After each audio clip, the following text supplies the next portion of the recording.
लकड़हारा और कुल्हाड़ी की कहानी। ईमानदारी का फल।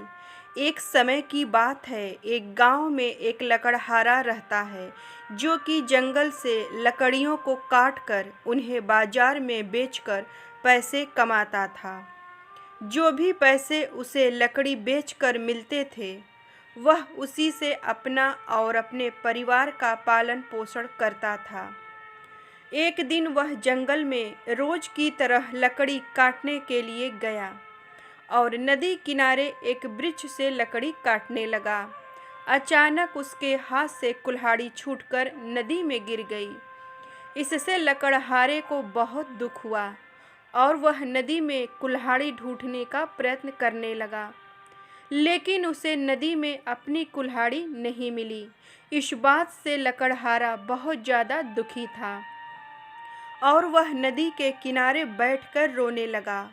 जब वह नदी किनारे रो रहा था तो लकड़हारे की आवाज़ सुनकर नदी से भगवान प्रकट हुए। भगवान जी ने लकड़हारे से पूछा कि तुम क्यों रो रहे हो। इस पर लकड़हारे ने शुरू से अंत तक की पूरी कहानी भगवान को सुनाई। लकड़हारे की कहानी सुनकर भगवान को उस पर दया आ गई और उन्होंने लकड़हारे की मेहनत को देखते हुए उसकी मदद करने की योजना बनाई। इसके बाद भगवान जी नदी में गायब हो गए और एक सोने की कुल्हाड़ी लकड़हारे को देते हुए बोले, ये लो तुम्हारी कुल्हाड़ी। सोने की कुल्हाड़ी देखकर लकड़हारा बोला कि हे भगवान, यह कुल्हाड़ी मेरी नहीं है। इस बात को सुनकर भगवान फिर से नदी में गायब हो गए और इस बार एक चांदी की कुल्हाड़ी लकड़हारे को देते हुए बोले, यह लो तुम्हारी कुल्हाड़ी। इस पर भी लकड़हारे ने यही कहा कि यह कुल्हाड़ी भी मेरी नहीं है और मुझे सिर्फ मेरी कुल्हाड़ी चाहिए। भगवान ने फिर से नदी में गायब होकर एक लोहे की कुल्हाड़ी निकाली और लकड़हारे को देते हुए कहा, ये लो तुम्हारी कुल्हाड़ी। इस बार लकड़हारे के चेहरे पर मुस्कान थी, क्योंकि यह कुल्हाड़ी लकड़हारे की थी। उसने कहा, ये मेरी कुल्हाड़ी है।